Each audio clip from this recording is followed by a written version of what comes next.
if speed, acceleration and force are considered as fundamental units, the dimension formula of Young's modulus will be, means we have to find the dimension formula of Young's modulus in terms of speed, acceleration and force. So firstly we have to calculate the dimension formula of speed. We know that speed is equal to distance over time. There is a difference between speed and velocity. Velocity is displacement over time and speed is distance over time. But the dimension formula for both is same. The distance and displacement both are measured in terms of length and time in terms of t. So the dimension formula of velocity is L t minus 1, and same the dimension formula of speed and velocity is same, that is Lt minus 1. Next is acceleration. We know that acceleration is velocity over time. What is velocity? Velocity is distance over time, right? We have calculated first. So Lt minus 1 divided by t. So it will become, what it will become? It will become Lt minus 2, right? So, and next is force. What is force? Force is mass into acceleration. Mass into acceleration. We know the dimension formula of mass is m, and for acceleration it is Lt minus 2. So this is the dimension formula of acceleration, right? Next we have to calculate the dimension formula of Young's modulus also. What is Young's modulus? Young's modulus is the ratio of stress and strain. Which kind of stress? That is tensile stress and longitudinal strain. Means force over area, and longitudinal strain means change in length over original length. So it will become FL over A delta L. Now the dimension formula of length and change in length is same, that is L. So the dimension formula of Young's modulus is same as that of stress, that is force over area. The dimension formula of force is MLT minus 2, and for area it is L2. So finally it will become, dimension formula of Young's modulus is ML minus 1 and T minus 2. When this L square will go up, it will become minus. So minus 2 plus 1 is minus 1. So this is the dimension formula of Young's modulus. Now according to the question we have to equate these two. Means Young's modulus is directly proportional to speed raised to the power A, acceleration raised to the power B, and force raised to the power C. We have to calculate these three variables A, B and C, and that will be my answer. So if we remove this constant of proportionality, we will get y is equal to k v raised to the power a raised to the power b, and f raised to the power c, right? So this k is dimensionless, therefore we have to equate these two now. M L minus 1 T minus 2, that is the dimension formula of Young's modulus. That will be equal to V. V means velocity, means L T minus 1 raised to the power A, right? L. Next is area, next is acceleration, sorry. The dimension formula of acceleration is Lt minus 2 raised to the power B. Next is force. Dimension formula of force is Mlt minus 2 raised to the power C, right? Now equate these three, but first of all we have to open the brackets.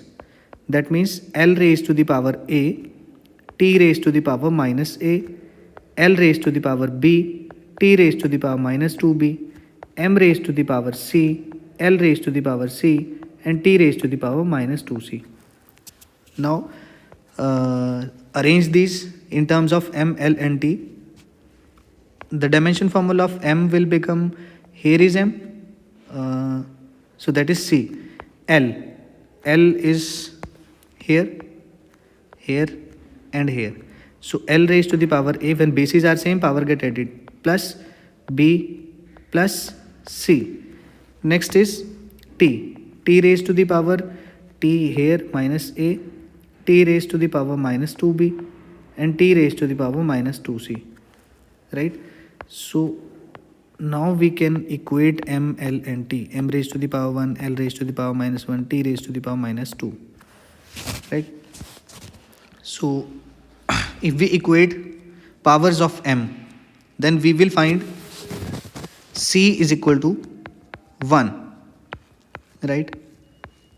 And A plus B plus C is equal to minus 1, right? And minus A minus 2b minus 2c is equal to minus 2 powers of t. Now from here we have to find the value of a, b and c. As we know that c is equal to 1, so we can put the value of c here. Plus 1 is equal to minus 1. We will found a plus b is equal to minus 2. When this 1 will go here, this will become minus 1. So a plus b is equal to minus 2. So we can find the value of a is equal to minus of b, minus of 2 minus of b, right? So we will put the value of a in this equation. So minus of minus 2 minus b minus 2b minus 2c is equal to minus 2. So if we open the bracket, we will find 2 plus b minus 2b minus 2c is equal to minus 2, right? So if we solve, it will become 2 minus b minus 2. The value of c is 1. So this will become 1 minus 2. So from here we can find the value of b will be this 2 and 2. This 2 and 2 will cancel and minus 2. So value of b is 2. B is equal to 2. Now we have the values of a and b. C is equal to, we have the value of b and c. C is equal to 1, b is equal to 2. Now we have to find the value of a. From this equation, we can find the value of a. If we put a plus b, b has the power of 2, b is equal to 2, and c is equal to 1, plus 1 is equal to minus 1.